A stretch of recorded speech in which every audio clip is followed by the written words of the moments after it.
Hi friends, ఎండు నెత్తళ్ళ curry తయారు చేసే విధానం. ఆనియన్స్ ముందు బాగా వేపుకోవాలి, గోల్డెన్ కలర్ వచ్చే వరకు.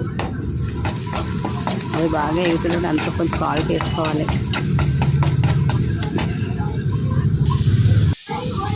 టమాటో వేసి కొంచెం పసుపు వేసి బాగా దగ్గరికి వేగనివ్వాలి. మూత పెడితే టమాటా మెత్తగా ముగ్గిపోతుంది. టమాటా మెత్తగా మూత పెట్టుకోవాలి.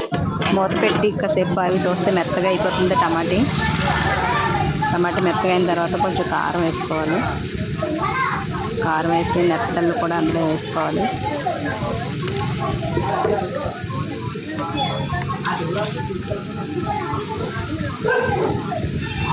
కారం వాసన పోయే వరకు దగ్గరికి వేసుకోవాలి.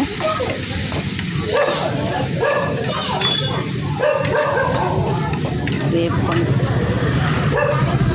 తగిన నీళ్ళు పోసుకున్న తర్వాత దగ్గరికి అయ్యాక తింపేసుకొని సర్వ్ చేసుకోవడమే. Subscribe to my channel. Bye all.